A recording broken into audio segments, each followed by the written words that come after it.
The 7 things you should be talking about today. Number 7. New hilarious details have emerged about the dinner between President-elect Donald Trump and Canadian Prime Minister Justin Trudeau.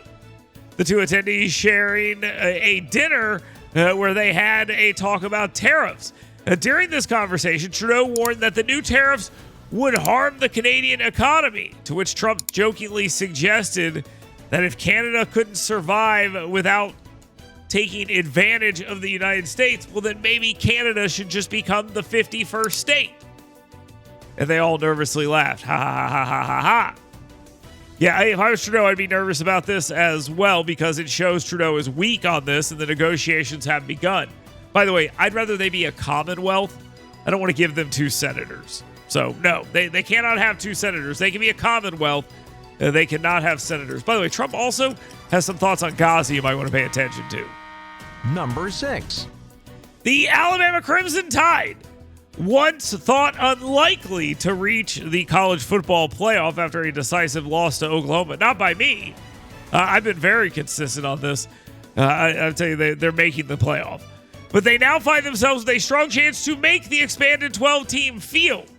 A chaotic weekend in college football, including key losses by Miami and Clemson's struggles, have improved Alabama's odds to a slim 51% chance of making the playoffs. By the way, those odds makers are something.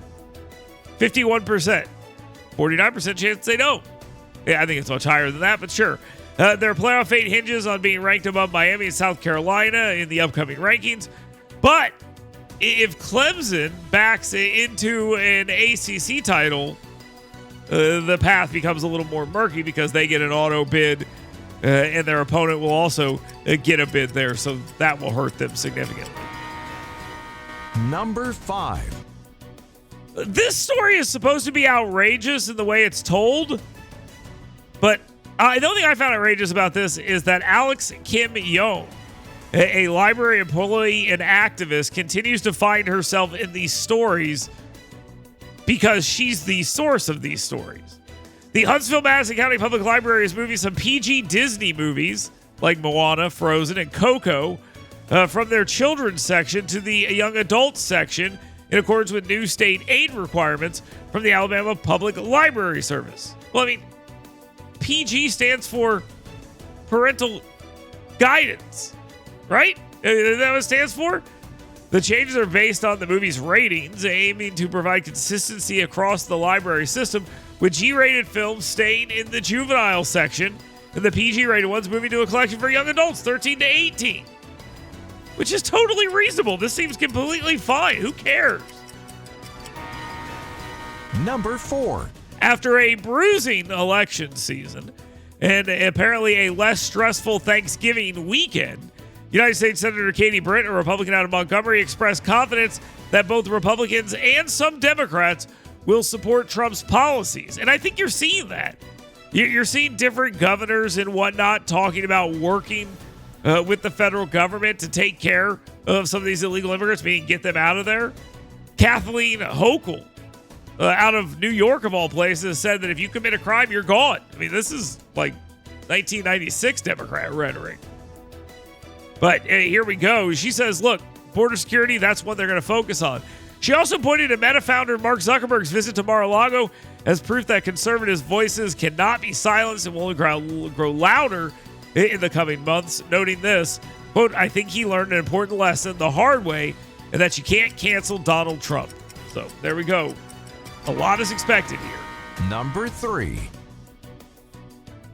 A congressional subcommittee's final report concluded that COVID-19 most likely originated from a lab in Wuhan, China. They criticized social distancing and mask mandates as lacking scientific basis, because obviously it did. And the 520-page investigation highlighted gain-of-function research at the Wuhan Institute of Virology and noted that researchers there fell ill with COVID-like illnesses before, you ready for this? Anyone knew what was going on. What? The place where they were investigating this kind of stuff is where it came from? What an absolute shocker. The report also condemned the pandemic response, causing long-term economic and educational harm, with unemployment surging and students losing decades of academic progress. We actually set ourselves back decades on this because we took the word of people who were being completely dishonest. Number 2.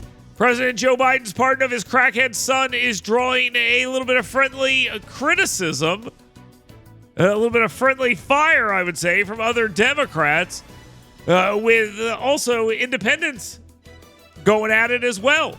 United States Senator Joe Manchin, an independent of West Virginia, is calling on President Biden to pardon President-elect Donald Trump to restore balance after Biden's controversial decision to pardon his son, Hunter Biden. Restore balance to the force, guys. If I'm Trump, I refuse the pardon. He's won. What does he need a pardon for? Manchin argued that clearing Trump's legal slate would allow the president-elect to focus on leading the country and ease public criticism of perceived favoritism. No way. Don't even for a second say, I don't want the pardon. Trump should come out and say, I don't want that pardon. I already won. Biden's decision has drawn bipartisan backlash, with lawmakers across party lines condemning it as an improper use of power, because that's exactly what it is. And now time for the number 1 thing you should be talking about today. So John Tester, a Montana Democrat who was supposed to be one of those straight shooters you always hear about, he was asked about this pardon by Joe Biden, and he said this, and he lost, and he's on his way out of the Senate. But here's what he said. He said, I'm about to get the blank out of here. Ask somebody else. Democrats want no part of this. You know who does want a part of this? Tommy Tuberville. United States Senator Tommy Tuberville, a Republican out of Auburn, voiced strong criticism of President Joe Biden's decision to pardon his crackhead son, Hunter Biden, framing the issue as one of broken promises rather than focusing on the pardon itself. Speaking to reporters, Tuberville admitted, and I think this is fair, he would likely do the same for his own child, which we all would. But he took issue with Biden's earlier pledge to not intervene, calling that a betrayal of public trust. Quote, don't lie to us. Don't tell us you're not going to do it and then do it, Tuberville remarked, underscoring his frustration with the president's actions. And that's where Joe Biden is finding the biggest problem here. Yes, people are going to criticize him for pardoning his son. Of course they are. Because his son went through this entire process and was guilty. And he did all the things that he's accused of doing and more. And the 2014 blanket pardon going all the way back to 2014, well, what does that do? Well, it immunes him from all the Burisma nonsense, which Joe Biden himself is directly involved in. So that criticism is real. Would Tuberville pardon his own son? Yeah. Would I? Yes. But I also would be honest with the American people. If they came to me and said, are you going to pardon your son if he's convicted? Will you pardon him before he goes to prison? I would have said, yes, of course. Why are you asking me this stupid question? So would you. And then you just let the chips fall where they may. But Joe Biden's a liar and he can't do that. So Tuberville, give him props for once again putting it out there where the pigs can eat it, laying it out as simple as it possibly is. This is not complicated. Would you help your son in this situation? Yes. Everyone expects that you would. But you don't have to lie about it, which is really the problem here with what Joe Biden did.